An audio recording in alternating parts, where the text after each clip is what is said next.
जय भीम. देत नाहीये. जय भीम. माझं नाव महामाया चंदन गावरे. मी आज तुमच्यासमोर सादर करीत आहे एक पात्री नाटक. माझ्या एक पात्री नाटकाचे नाव आहे संविधान समजून घेताना. मी महामाया चंदन गावरे.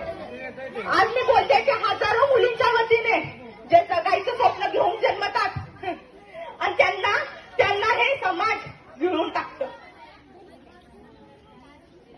हे पुस्तक भारताचे संविधान हे माझं सुरक्षा कवच आहे.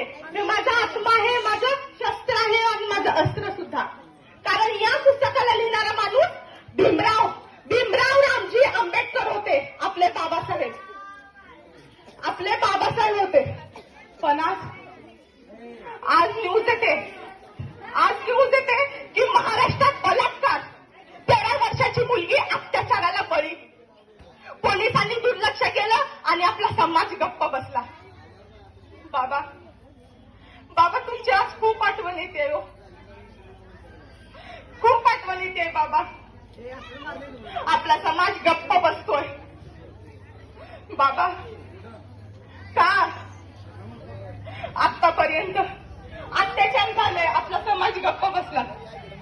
बाबा तुम्ही सांगितलं ना, जोपर्यंत स्त्रियांना समान हक्क मिळत नाही तोपर्यंत हे लोकशाही मूल्य सांगून नाही. मग ही कसली आली लोकशाही बाबा? माझ्या बहिणीवर बलात्कार होतो आणि आरोपीला सोडून दिलं जातं. माझ्या बहिणींवर बलात्कार केले जातं, आरोपीला असं सोडून देतात. आणि हा समाज स्टेटस ठेवतो, स्टोरी टाकतो आणि लोक पोस्टर वगैरे लावतात आणि माझा समाज गप्प बसतो. बाबा तुम्ही शिकवलत ना, शिका. संघटित व्हा, न्यायासाठी संघर्ष करा. माझा समाज शिकतोय, संघटित होतोय, पण खरंच न्यायासाठी संघर्ष करतोय का? बाबा मला आठवतं तो एक लहान मुलगा जो शाळेत एका कोपऱ्याला बसलेला असायचा, कारण त्याची जात वेगळी असते म्हणून. तो शिकतो, मोठा होतो, इंग्लंड, लंडन, अमेरिकेसारख्या शहरात जाऊन तो मोठा शिकतो आणि आपल्याला भारताचे संविधान देतो. तो मुलगा म्हणजे तुम्ही बाबा. तुम्ही आम्हाला सांगितलं की शिक्षण असं एवढं मोठं शस्त्र आहे, खूप मोठं शस्त्र आहे म्हणून तुम्ही आम्हाला सांगितलं. बाबा तुम्ही आम्हाला सांगितलं की शिक्षण हे वाघिणीचं दूध आहे, जो हे दूध ग्रहण करेल ते गुडगुडल्याशिवाय राहणार नाही म्हणून. बाबा तुम्ही आम्हाला शिक्षणाचं महत्व कळू दिलं. बाबा पण आज शिक्षण घेणाऱ्या मुलींचे बलात्कार केले जात आहेत, त्यांचे छळ केले जात आहेत. शाळा, कॉलेज, रस्ते, अगदी घरही सुरक्षित नाहीये हो. आज मनापासून सांगते तुमची खूप आठवण येते. बाबा तुम्ही खरंच आलाय? हो मी भीमराव रामजी आंबेडकर, ज्याने समाजाला अस्पृश्य म्हणलं आणि मी इतिहासाच्या पानावर आपलं नाव कोरलं.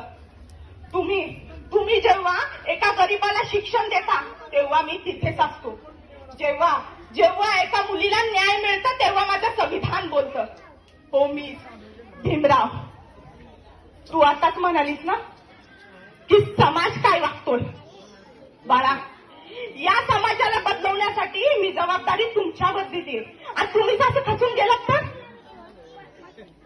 आणि एक गोष्ट लक्षात ठेव की मुली इतकी सक्षम झाली की ती स्वतःची सुरक्षा करू शकेल, तर बलात्कार आणि अत्याचार सारखे प्रकारच घडणार नाहीत ना.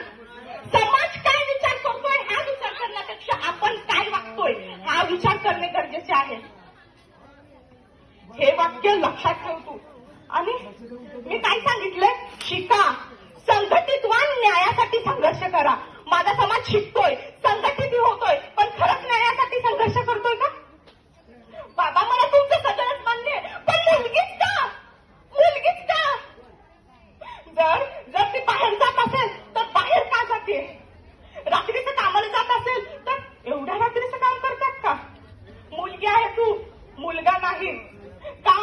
फोनवर बोलायला लागली, एवढा उशीर झालं, कोणाला बोलते का? मुलगी आहे ती, मुलगा नाही का? बाबासाहेब समानता. मग जर मुलगा बाहेर जात असेल तर कोणीही काही बोलत नाही का? तो मुलगा आहे, मुलगी नाही. मुली बाहेर जाताना एवढे प्रश्न विचारतात, आणि जर मुलगा बाहेर जात असेल तर कामाला जातोय तो, रात्रीचं काम करतोय तो, मुलगा आहे, मुलगी नाही. सारखं मुलींनाच बोलतात. मुलगी बाहेर जात असताना एवढे प्रश्न विचारतात. जर मुलगा बाहेर जात असेल तर एकही नाही का? मुलगा आहे तो, मुलगी नाही. तुम्ही म्हणता ना समानता समानता, पण हे कसली समानता बाबा? का मुलीलाच?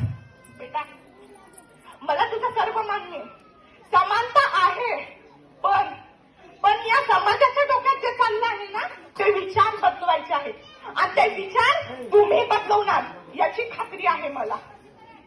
आणि एक गोष्ट लक्षात ठेव, अन्याय करणाऱ्यापेक्षा अन्याय सहन करणारा सर्वात मोठा गुन्हेगार असतो. बरोबर आहे बाबा तुमचं.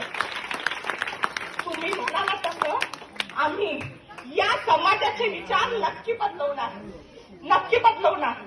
गौतम बुद्धांनी शिकवलं की स्वयंप्रकाशित व्हा.